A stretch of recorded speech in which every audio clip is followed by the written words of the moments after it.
un condensateur géant. Les nuages d'orage sont des gros nuages. Ils sont composés à la fois d'eau et de glace. Le sommet du nuage est chargé positivement, alors que sa base est négative. Est chargée négativement. La partie du nuage qui se trouve en regard de la Terre étant chargée négativement. Le sol se charge positivement par influence. Par temps d'orage, on peut comparer le système base du nuage-sol à un gigantesque condensateur constitué de l'air placé entre le bas du nuage et le sol.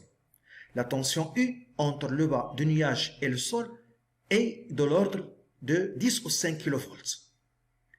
L'air, dans ces conditions, il devient localement conducteur. Il s'établit alors un canal ionisé qui contient des ions entre le sol et le nuage, dans lequel une décharge se produit. Cette décharge électrique s'accompagne d'un échauffement de l'air et d'une émission de lumière qui constitue l'éclair. L'éclair nuage-sol peut être modélisé par la décharge d'un condensateur géant de capacité C à travers un fil conducteur, le canal ionisé, matérialisé par un conducteur ionique de résistance R. Le schéma qui modélise la décharge entre le nuage et la Terre.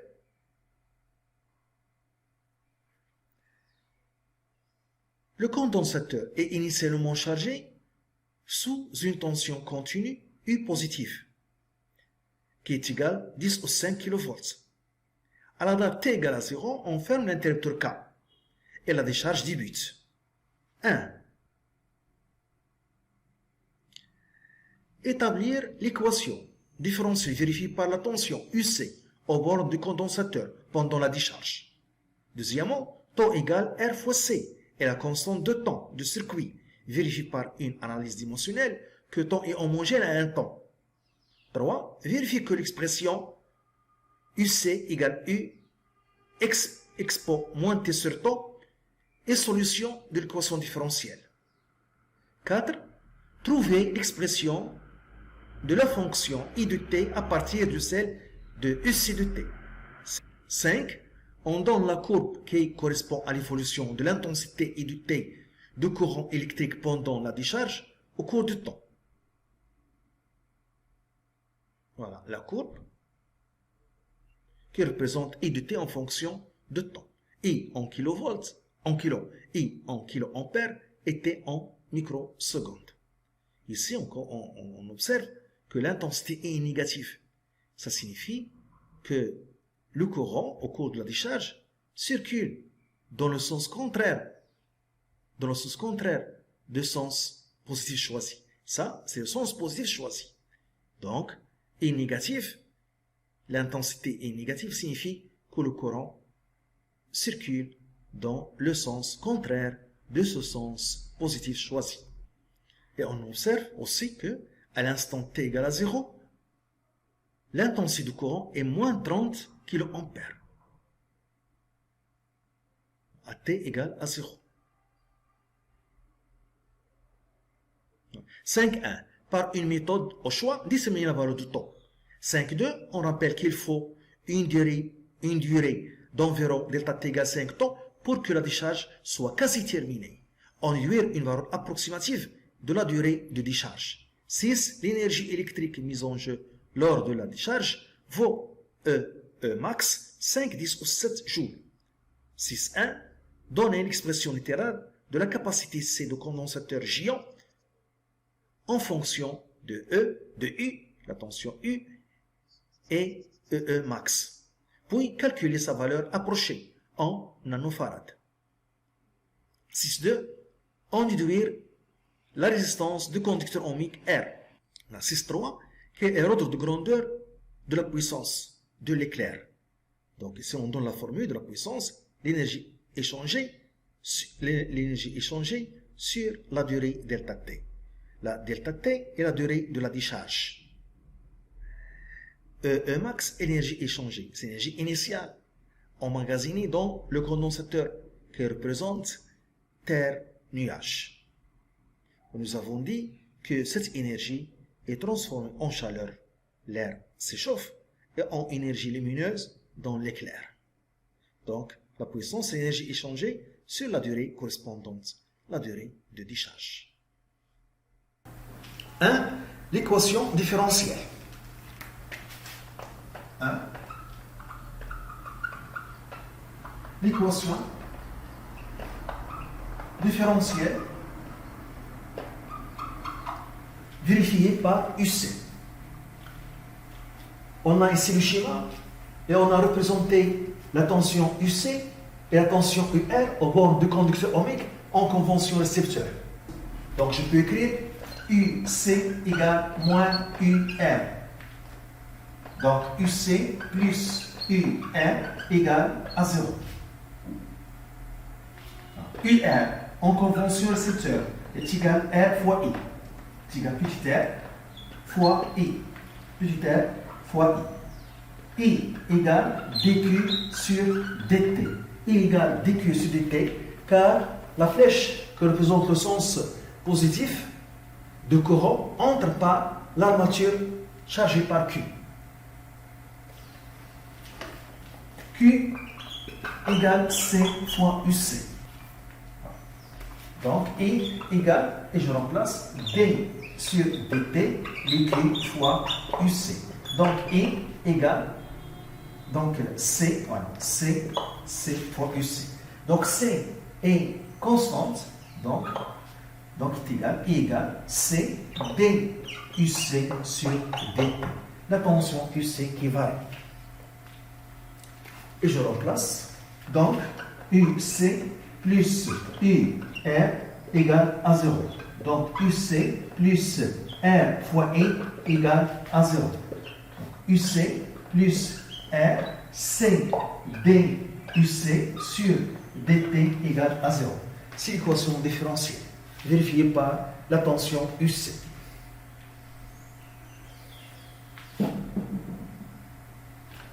Deuxièmement, l'analyse dimensionnelle. Analyse dimensionnelle. Analyse dimensionnelle. Donc, temps égale R fois C. Donc, la dimension de taux égale la dimension de R fois C. Donc, on écrit bien taux comme ça et R comme ça pour éviter la confusion. Donc, c'est égal la dimension de R fois la dimension du C. Et je calcule la dimension de R. Donc, on a UR égale R fois I. R fois petit r. Donc, R, petit r, est égal à UR sur I. Donc, la dimension de R est égale à la dimension de UR sur I, qui est égale à la dimension de UR sur la dimension de I. Donc, la dimension de UR, c'est la dimension de la tension U, et la dimension de l'intensité de courant, c'est grand T. Donc, l'intensité de courant est une grandeur principale, c'est grand T. Pour déterminer la dimension de C, j'utilise la relation I égale C DUC sur DT. Donc, C égale I sur DUC sur DT. Donc, la dimension de C est égale à la dimension de I sur la dimension de DUC sur DT. La dimension de C est égale à la dimension de I si grand T est une grandeur principale sur la dimension de UC sur la dimension de DT. Donc, la dimension de C égale grand T sur la dimension de UC, sa dimension de la tension UC, la dimension de dt, sa dimension de temps CT, c'est grand T. C'est grand T. Le temps est une grandeur principale. Le temps est une grandeur principale. Donc, I fois T sur la dimension de U. Et je remplace ici. Voilà. La dimension de R, c'est la dimension de U, la dimension de la tension U sur de la T fois la dimension de C I fois T sur la dimension de U. Donc la dimension de taux est égale. Donc je simplifie par I et par U, il reste T. Donc A pour dimension, donc A pour dimension T, grand T. Donc ton est homogène à un ton. Et homogène à un ton. À un ton.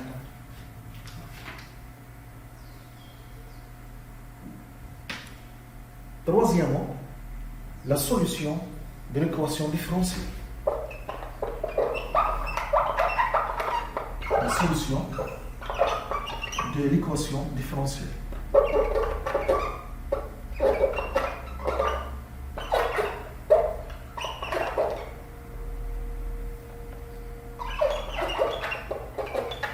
De l'équation différentielle.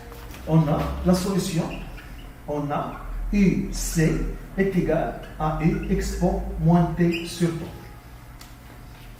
Donc, je dérive et je remplace dans l'équation différentielle. Donc, D, UC sur DT égale. Donc, U est un facteur qui est constant. Et je dérive ce qui est ici dans l'expo de moins T sur T. Donc, T en physique, c'est X en maths. Donc, la dérivée de ce qui est dans l'expo ici, c'est moins 1 sur T. Donc, U fois moins 1 sur T et l'expo moins T sur T. Donc, D UC sur DT est égal à moins U sur T expo moins T sur T. Et on remplace dans l'équation différentielle. Donc, UC plus R fois C DUC sur DT égale à 0. Donc, je vais remplacer UC et DUC sur DT par leur expression et je dois trouver le deuxième membre qui est égal à 0. Donc, on a UC plus R fois C R DUC sur DT égale à 0. Alors, UC, on a dit, est égal à U expo moins T sur T plus R fois C. La dérivée, c'est moins U sur T, voilà, expo moins T sur T égale U expo moins T sur T plus R fois C. Voilà. Donc, moins U, et donc, d'après les données, c'est R fois C, expo moins T sur T, égale U expo moins T sur T, moins, et je simplifie par R fois C, moins U expo moins T sur T, donc on trouve 0. C'est la vérification.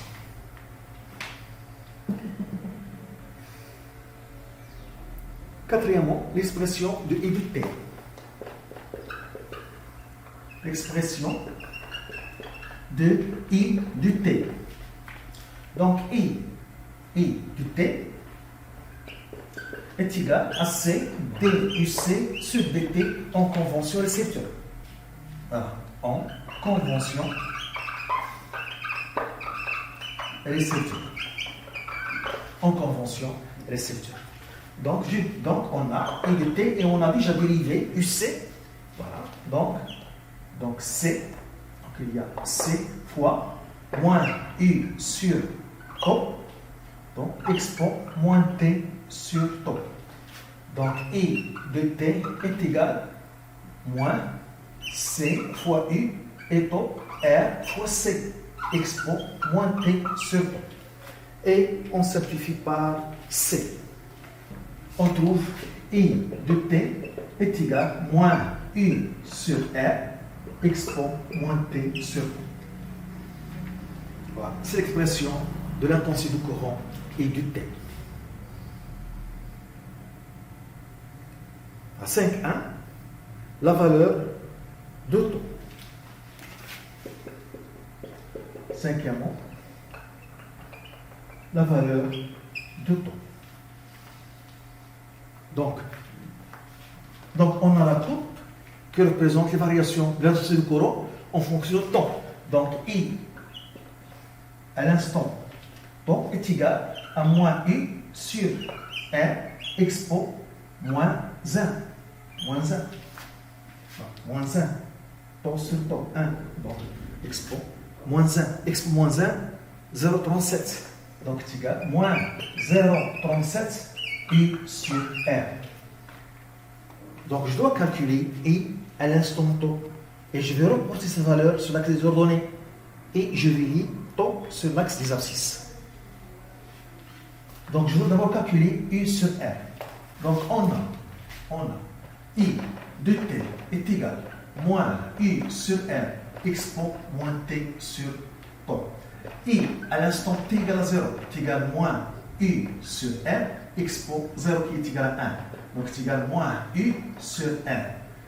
Et d'après le graphe, on a I à T égale à 0, c'est égal moins 30 kA. Donc, U sur R égale à 30 kA. Donc, I à l'instant taux,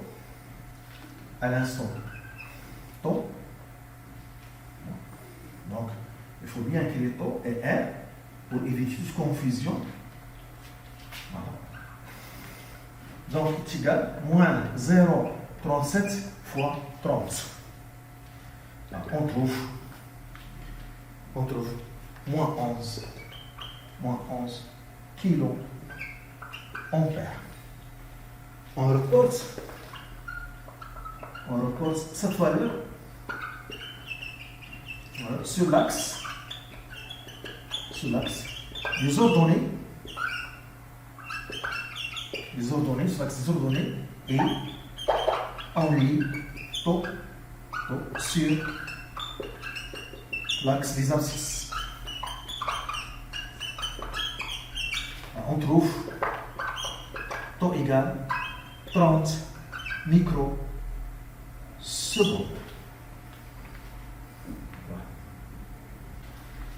5,2, la durée de la décharge. La durée de la décharge. On a dit dans les données que la durée de la décharge est égale 5 taux. Donc 5 fois 30. Donc 150 microsecondes. Donc la durée de la décharge delta T égale 150 microsecondes. Sixièmement, 6.1, la capacité de condensateur. On a la relation l'énergie de condensateur EE est égale à 1,5 C fois UC au carré. L'énergie initiale, E max correspond à la tension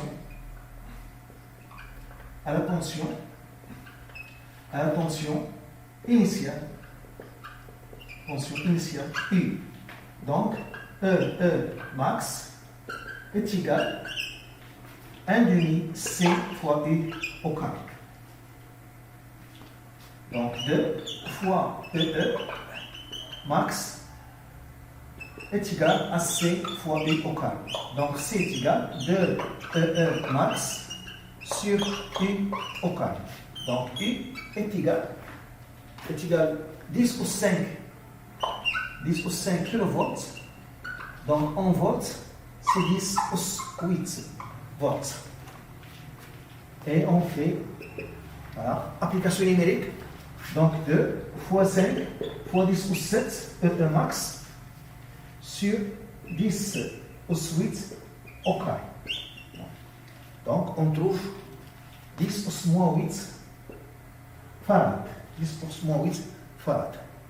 En nanofarad, C est égal à 10 أس moins 8 fois 10 أس fois 10 أس moins 1 fois 10.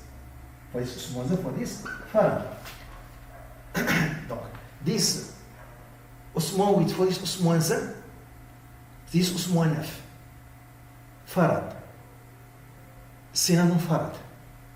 Donc, C est égal, voilà, 10 fois 10 أس moins 9 farad. Et 10 أس moins 9 farad, c'est nanofarad. Donc, c'est égal à 10 nanofarad.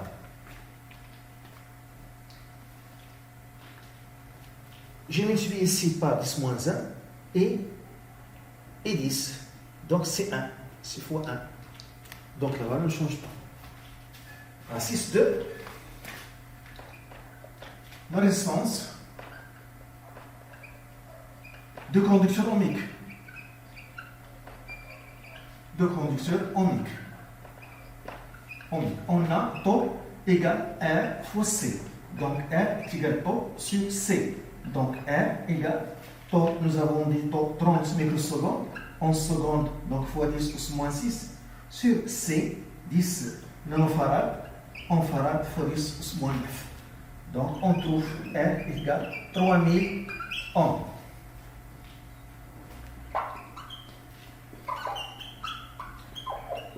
La puissance de l'éclair. La puissance de l'éclair. On a la relation, la puissance est égale à l'énergie échangée max sur la durée correspondante delta T. Donc P égale, donc max c'est 5 fois 10 plus 7, delta T 150 microsecondes en seconde fois 10 plus moins 6. Donc P égale, on trouve 3,33 fois 10 plus 11 watts. Voilà.